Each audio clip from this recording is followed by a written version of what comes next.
모든 것을 참는다.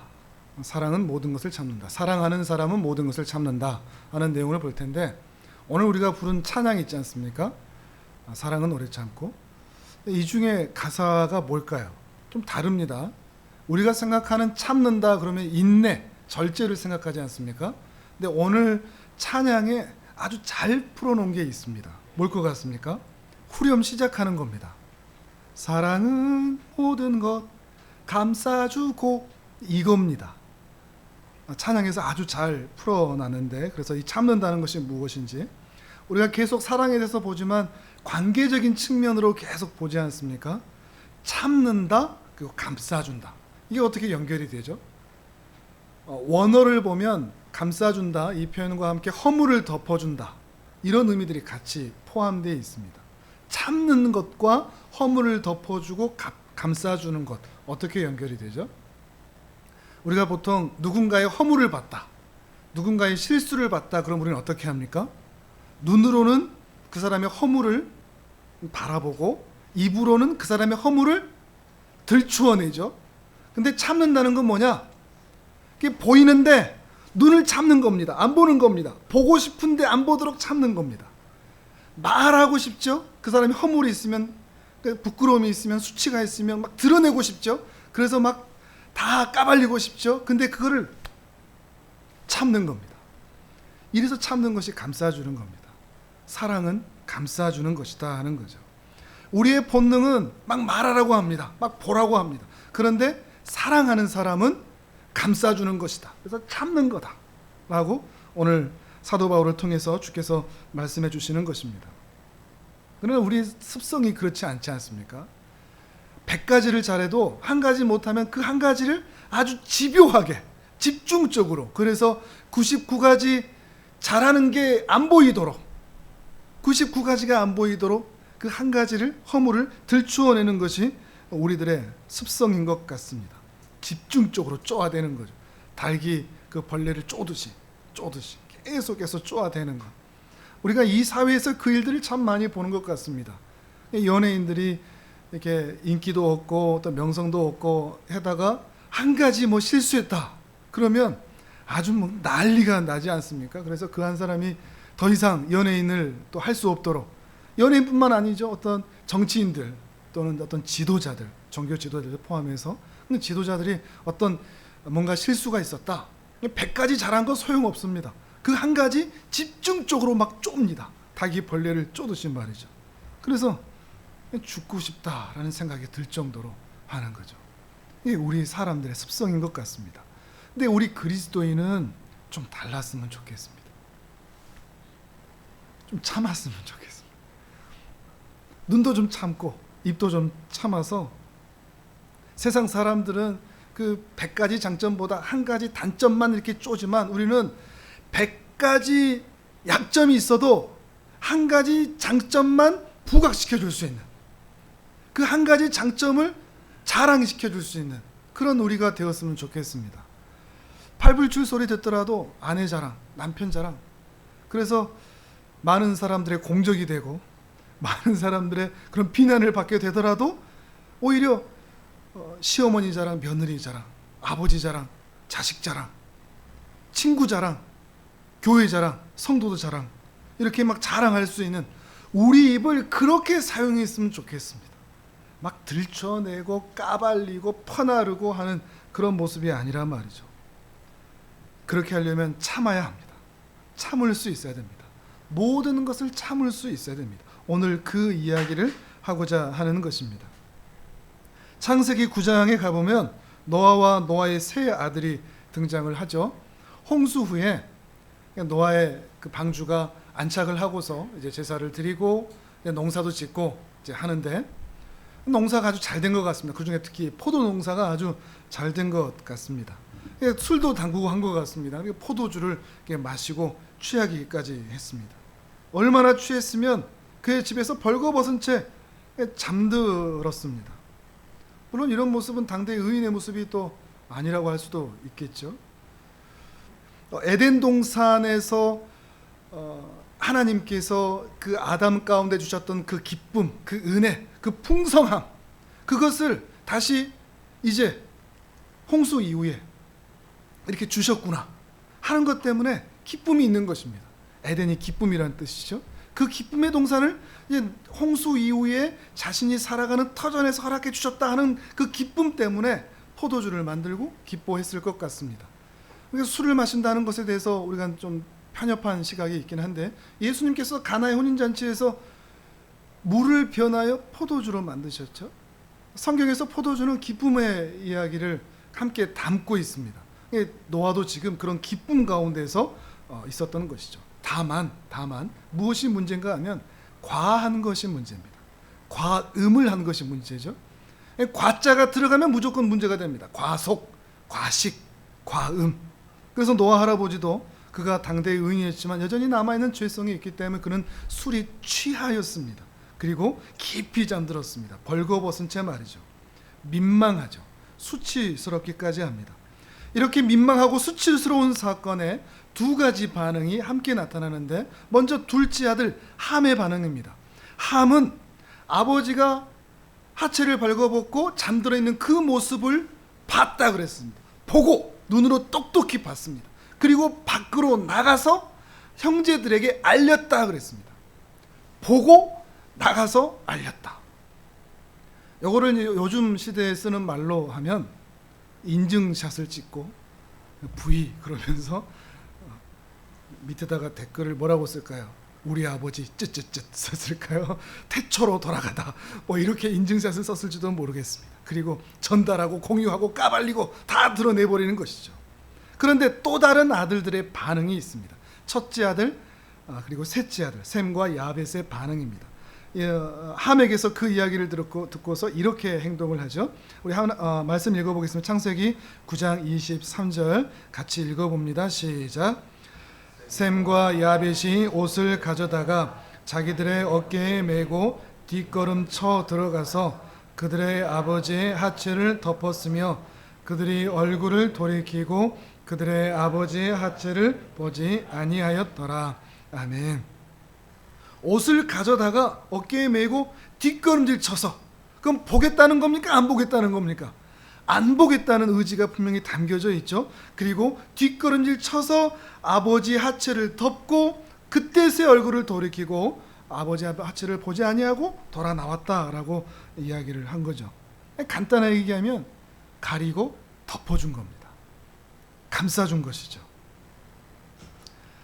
함처럼 까발리고 드러낸 것이 아니란 말이죠. 노아는 이제 그 사실을 깨닫고 나서 거기서 가나안의 아비라는 표현을 쓰죠. 그 이야기는 함으로만 이 저주가 끝나지 않고 그 후손들에게 이어지는 것을 표현하고 있습니다. 그리고 셈을 축복하는데 이제 하나님은 셈의 하나님이다, 누구누구의 하나님이다라는 것이 처음 쓰여지는데 그 셈을 축복하는 장면이 나타납니다. 근데 조금 이상하기도 합니다. 어떻게 보면 참 과하기도 한 거죠. 실수는 누가 한 겁니까? 원인 제공은 누가 했다고 할 수 있죠? 네, 노아가 했다고 할 수 있습니다. 그런데 저주는 누가 당합니까? 함이 당하죠. 어떻게 보면 작은 실수죠. 그거 이야기 좀 했다고? 그거 좀 까발리기만 했다고? 그것 때문에 자신이 아닌 함을, 이 이야기는 죄는 어디에서 시작되고 어떻게 나타나는가 하는 것을 생각해 볼 필요가 있는 것입니다.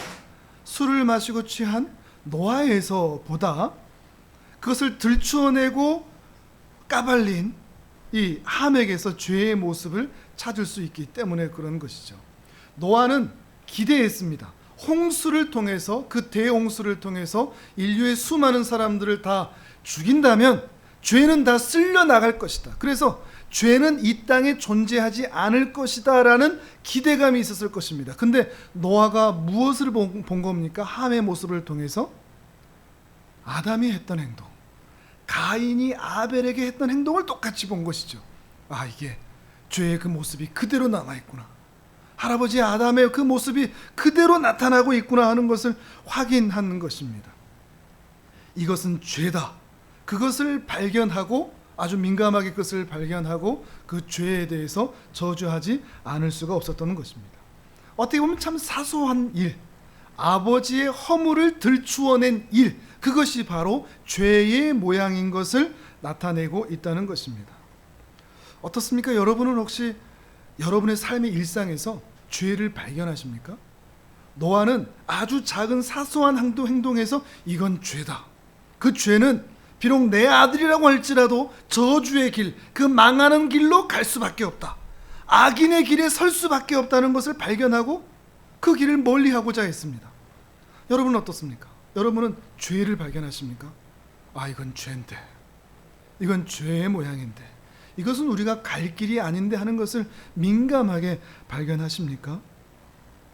일상에서 누군가의 허물을 까발리고 떠벌리는 일, 이 일들을 행하지 않으십니까? 그때마다 여러분의 죄를 확인하십니까?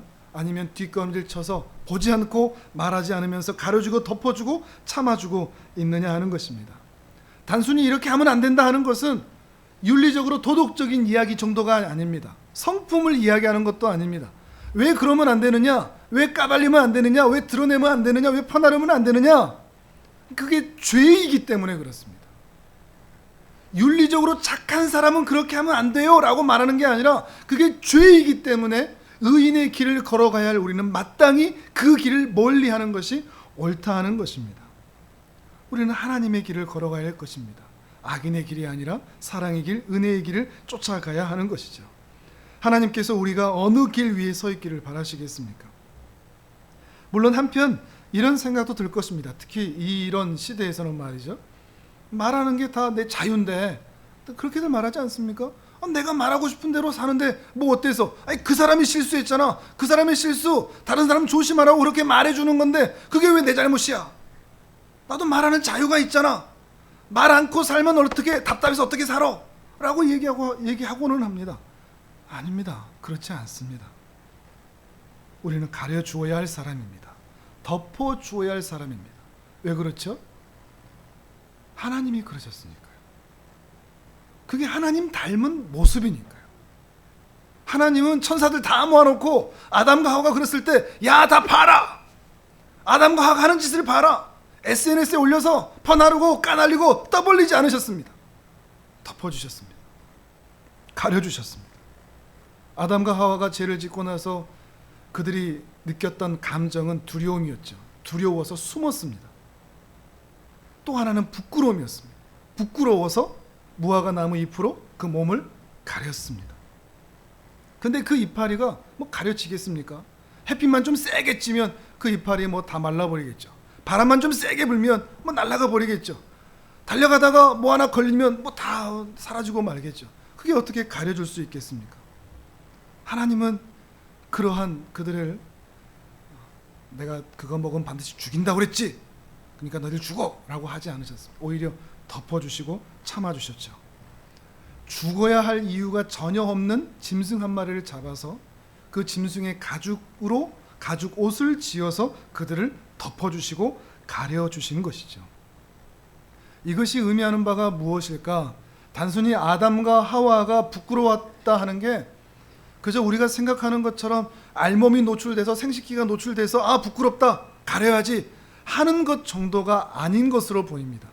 왜냐하면 모세가 하나님과 만났을 때 40일 동안 같이 있었을 때 사람들이 내려오니까 어떤 모습을 보았습니까? 모세의 얼굴에서 광채가 났죠.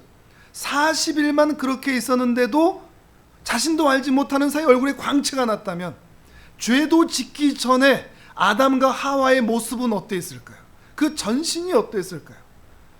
광채라는 말로밖에 표현할 수밖에 없지만 그 영광스러운 모습이 그들에게 있었을 것입니다. 그런데 죄를 짓고 나서 그 영광스러움이 벗겨진 겁니다. 서로를 보는데 그 영광스러운 모습이 온데간데 없어진 겁니다. 그러니 왠지 모르게 부끄러움이 드는 거죠. 단순히 알몸 때문이 아닙니다. 뭔가 잘못됐다, 뭔가 문제가 생겼다, 이 불순종으로 인해서 그 영광이 벗겨졌다, 이제 큰일 났다는 생각이 그 영광의 옷이 벗겨짐으로 그들이 깨닫게 된 것입니다. 그래서 하나님께서는 이전의 영광의 옷과는 비교할 수 없는 옷이지만 가죽 옷을 지어서 그것을 입히심으로 그들의 수치와 부끄러움을 가리워 주시는 것입니다. 아담과 하와도 그 영광의 옷과 비교하자면 이것이 아무것도 아니라는 것을 알 것입니다. 그나마 그래도 무화과 나무 이파리보다 낫겠지만 그 영광의 옷에 비하면 아무것도 아니죠. 다만 하나님께서 입혀주셨기 때문에 그것을 입었던 것입니다. 근데 여러분 혹시 그거 아십니까? 아담과 하와만 아니라 신자들에게도 하나님께서 입혀주신 옷이 있다는 것을 알고 계십니까? 신자들은 그걸 다 입고 있습니다. 같이 한번 읽어볼까요? 갈라디아서 3장 27절, 갈라디아서 3장 27절 같이 읽습니다. 시작. 누구든지 그리스도와 합하기 위하여 세례를 받은 자는 그리스도로 옷 입었느니라. 아멘. 가죽옷과는 비교할 수 없는 그리스도로 옷을 입혀주신 것이죠. 이게 신자의 영광입니다. 근데 왜 안 보이죠? 그 옷 입으셨습니까? 왜 안 보이죠? 착한 사람한테만 이게 보이는 옷일까요? 그 옷은 언제 입는다고 그럽니까? 그리스도와 합하기 위하여 세례를 받은 자는 그리스도와 옷 입었다 그러죠. 여러분은 옷 입을 때 뭐부터 이렇게 넣으신지 모르겠습니다. 머리부터 넣는지 발부터 넣는지 다리부터 넣는지 모르겠지만 세례는 마치 그 처음 단추와 같습니다. 이제 입기 시작하는 거죠. 그리스도로. 근데 그렇게 세례 받았다고 끝나는 게 아니고 우리의 온 몸을 그리스도로 덮어야 되는 것입니다. 그게 세례입니다. 세례가 그 시작이 되는 것입니다. 신자에게는 그렇게 물로 세례를 줌으로 그 모든 죄를 씻기고 그리스도로 그 몸을 덮어서 그 죄와 허물과 부끄러움과 수치를 덮어주신 것이죠. 이게 세례입니다. 세례 받으신 분들, 이미 받으신 분들, 여러분이 이미 그리스도로 옷 입고 있다는 걸 알고 계십니까? 그 옷 입은 자로 있다는 걸 알고 계십니까? 아니면 처음 받은 거 머리만 넣어놓고 다른 데 안 넣어놓고 그냥 가만히 아무것도 안 하고 있지는 않습니까? 아니면 주섬주섬 하나하나 손, 팔, 다리 하나하나 전신을 가려가고 계십니까? 또 아직 세례를 받지 않으신 분들 이것을 사모하십니까? 그리스도로 옷 입기를. 그리스도로 옷 입어야 그 민망함과 부끄러움이 사라집니다. 하나님 앞에서 더 이상 정죄함을 받지를 않습니다. 하나님이 우리를 그리스도로 옷 입은 것을 보고 우리를 향해서 너 죄 있다 하지를 않으십니다. 더 이상 정죄감이 없습니다. 그런데 많은 신자들이 이 옷을 부담스러워합니다. 그걸 다 벗어버리면 우리의 허물만 드러날 수밖에 없는데 말이죠. 그리스도께서 우리의 영혼을 온전히 덮어주시기를 여러분 간절히 사모하시기를 바랍니다.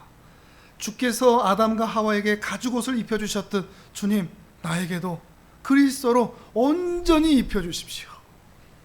어느 하나의 허물이라도 죄라도 부끄러움도 드러나지 않도록, 그래서 하나님 볼 때 민망하지 않도록 주님 나에게 그 옷을 입혀주십시오. 그렇게 사모하실 수 있기를 바랍니다. 사모하는 영혼에게 만족하도록 덮어주시고 은혜 베풀어 주실 줄을 믿습니다. 하나님께서 우리에게 그렇게 해주셨습니다. 신자에게 말이죠. 근데 여러분은 다른 이에게, 그 실수한 사람들에게 어떻게 하십니까? 다른 사람의 부끄러움, 수치, 죄와 허물 덮어줍니까? 아니면 발가벗깁니까? 까발립니까? 드러냅니까? 퍼나릅니까? 하나님도 그렇게 하지 않으셨습니다. 우리를 덮어주셨습니다.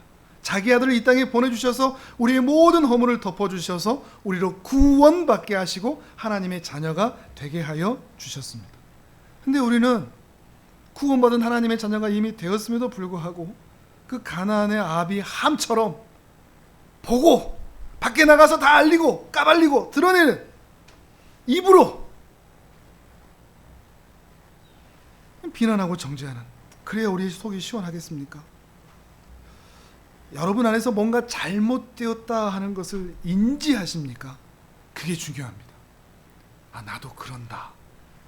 이 고백이 여러분 안에 있는 게 중요합니다. 아, 나도 그렇구나. 나도 그래 해왔다. 남편, 아내, 부모, 성도, 친구, 이웃, 왜 나는 그동안 그들의 허물을 참아주지 못하고 다 까발렸을까? 베드로전서 4장 8절에서 베드로 사도는 이렇게 이야기를 합니다. 화면을 보면서 같이 읽습니다. 시작. 무엇보다도 뜨겁게 서로 사랑할지니 사랑은 허다한 죄를 덮느니라. 아멘. 뜨겁게 사랑하는 사람, 정말 하나님을 사랑하고 형제와 이웃과 심지어 원수마저 사랑하는 사람은 그 사람의 허물을 덮어준다 하는 것입니다. 사랑은 모든 것 감싸주고, 이게 우리 사랑하는 사람들의 모습이라는 것이죠. 주께서 우리에게 당부하시는 겁니다. 내가 너의 허물을 덮어주었지 않느냐, 너도 가서 저들의 허물을 덮어주라 하는 것입니다. 다만 이 말씀은 죄에 대해서 무조건 관대해라, 어떤 죄라도 다 용서해라, 그런 말씀은 결코 아닙니다. 썩은 부위가 있으면 그 썩은 부위를 도려내야 되죠. 그것은 당연히 필요합니다. 썩은 살을 당연히 도려내야 됩니다. 썩은 살을 도려내고 그 위에 회복하는 과정들을 우리에게 맡겨 놓으신 것입니다. 그래서 교회는 권징이라는 것이 있죠. 교회는 은혜로운 곳이기 때문에 무조건 다 용서해주고 무조건 다 덮어주고 무조건 다 받아주고 하는 곳이 교회가 아닙니다. 교회는 권징이 분명합니다. 잘못이 있다면 분명하게 그 죄에 대해서 책임을 묻습니다. 그것이 권징이죠. 근데 그 권징이 요즘 시대는 많이 사라졌죠. 출교, 권징의 최고는 출교거든요. 교회 밖으로 쫓아내는 거거든요. 그것이 말하는 바는 전 우주적 교회에서 쫓아내는 것인데 우리는 그렇게 생각 안 하죠. 뭐 다른 교회 가지 뭐. 그 아래가 수찬정지거든요. 수찬정지는 성찬에 참여하지 못하는 겁니다. 근데 성찬에 참여하지 못하는 것에 대해서 여러분 두려움이 있습니까? 아무런 그런 게 없죠. 교회의 권징이 매우 약해진 게 이 시대의 모습이 아닌가 싶습니다. 죄를 분명하게 단호하게 지적하고 그 죄를 도려내는 것이 필요한 것입니다. 우리가 방금 읽어본 이 베드로전서 말씀처럼 사랑은 허다한 죄를 덮는다라고 말했던 그 베드로도 아나니아와 삽비라가 죄를 지었을 때 다 까발렸습니다. 같은 사람인데 왜 다르지? 공동체의 해악이 될 때 아나니아와 삽비라의 죄를 다 까발리고 모든 사람들이 듣도록 만들었습니다. 이스라엘 공동체 여리고성을 함락할 때 아간이 하나님의 명령에 불순종했습니다. 어떤 전리품도 너희는 갖지 마라 했는데도 그는 금과 은과 외투, 그것을 자기가 취했습니다. 하나님께서는 집요하게 추적하셨습니다. 어느 지파, 어느 가문, 어느 집, 어느 가정, 누구, 아간, 기어이 추적하셔서 그 죄를 드러내셨습니다. 공동체에 대한 그 죄는 반드시 하나님께서 물으셨습니다. 이 죄에 대한 물음은 반드시 필요한 것입니다. 다만 그렇게 썩은 살이 있을 때는 수술을 통해서 도려내되 그것을 다시 감싸주는 일, 그 일은 우리 신자들의 몫이라는 것입니다. 도려내는 일은 우리 일이 아니죠. 하나님께서 행하시는 일이죠. 그렇게 문제가 있고 아픔이 있어서 상처받은, 그래서 괴로워하는 그들, 죽고 싶은 마음이 드는 그들을 향해서 우리는 그들의 죄를 까발리고 드러내는 것이 아니라 오히려 덮어주고 감싸주는 일을 행해야 한다는 것입니다. 어떻게 하면 우리도 덮어주고 참아주는 사랑을 할 수 있을까? 어떻게 보면 답은 참 분명합니다. 우리의 눈과 우리의 입을 덮는 것입니다. 조심하는 것입니다. 우리의 눈을 좀 덮을 필요가 있습니다. 우리의 눈이 한 곳만 봅니다. 한 곳. 과거, 현재, 미래 중에 그냥 현재 그 수많은 잘한 일들 중에 그냥 잘못한 거 바로 그거. 그래서 그렇게 눈으로 그 일을 바라보고 그 일을 까발림으로 그가 얼마나 장점이 많고 좋은 일들을 많이 해왔고 그의 과거와 미래의 가능성이 얼마나 있는지를 다 덮어버립니다. 그냥 그것만 보게 만듭니다. 아니, 그 사람이 그랬대. 그 말들을 통해서 수많은 그 말을 듣는 사람들은 그 사람의 모든 것들을 다 삭제해버리는 거죠. 우리의 눈이 문제입니다. 한 가지 허물에만 집중하는 것이 문제입니다. 우리는 그러지 않았으면 좋겠습니다. 1년 후, 5년 후, 10년 후에 그 눈을 덮어주었을 때 얼마나 괜찮은 사람이 되어 있을지, 가정과 사회와 교회와 나라와 민족에 얼마나 기여를 할지 어떻게 할 것입니까? 그렇게 덮어준다면 그 일들을 우리는 볼 수 있을 것입니다.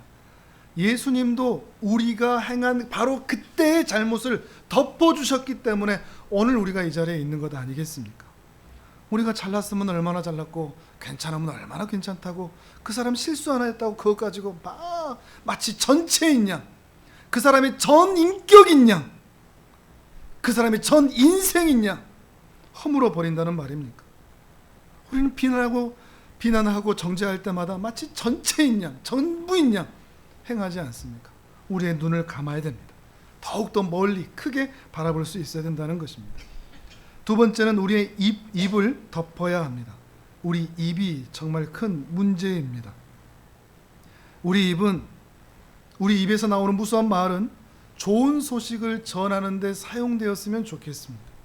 남을 비난하고 중상하고 모략하고 악한 소문을 물어나르지 마시기를 바랍니다. 어떤 사람의 존엄한 가치를 무너지게 하는 나쁜 이야기로 여러분의 입이 더러워지지 않도록 하시기를 바랍니다. 어쩌면 수많은 사람들의 입이 그 하이에나의 죽은 고기를 뜯어먹는 그 하이에나의 피 묻은 입처럼 우리 입이 그럴지도 모릅니다. 하나님 앞에서 우리 입이 그렇게 보일지도 모르겠습니다. 우리 입에서 사람들을 뜯고 물어서 말이죠. 우리 귀에 다른 사람의 썩은 이야기가 들리는 것은 어쩔 수가 없습니다. 사람들은 다 그러니까요. 우리는 그러한 사람들의 틈바구니 속에 살기 때문에 우리 귀에 그 썩은 이야기가 들리는 건 할 수 없습니다. 근데 그 썩은 이야기가 들릴 때 입은 참는 겁니다. 그 이야기가 들리고 내 안에서 잘 참아서 내 입 밖으로는 꺼내지를 않는 것입니다. 그게 사랑하는 사람들의 모습입니다. 참는 자의 모습인 것이죠. 그렇게 참아줄 때 그 사람, 그렇게 한 번 눈 감아주고 한 번 말하지 않을 때 그 사람 후에 반드시 하나님의 사람으로 거듭나 있을 것입니다. 여러분은 상처에 붙이는 그 밴드 같은 인생이 되실 수 있기를 바랍니다. 그 밴드처럼, 반창고처럼 그 허물과 실수를 덮어줘서 그 상처에 새 살이 돋을 수 있는 시간을 만들어주는 인생이 되시기를 바랍니다. 그것이 예수님을 닮은 모습입니다. 예수님께서 나를 덮어주셨던 것처럼 나도 그를 덮어주는 것, 내 눈을 덮고 내 입을 덮어서 함부로 말하지 않는 것. 오늘 이 시간에는 하나님 앞에서 회개했으면 좋겠습니다. 여러분의 입술이 하이에나의 입처럼 피 묻은 입이라면 주님 용서해 주십시오. 이제는 그렇게 살지 않게 해주십시오. 나로 하여금 그리스도로 옷 입혀 주셨으니 그 옷을 더 내 모든 감각과 모든 육신에 모든 영혼에 입어서 그리스도를 닮은 자로 살아갈 수 있도록, 또한 아직 그리스도로 옷 입지 않은 사람들에게는 그 그리스도를 소개해 줘서 그들로 하여금 그리스도로 옷 입을 수 있도록 소개하는, 그래서 연약하고 실수하고 넘어지고 힘들어하는 그들을 덮어주고 감싸주어서 새 살을 돋게 만드는 복된 인생 되시기를 주님의 이름으로 축복합니다. 아멘.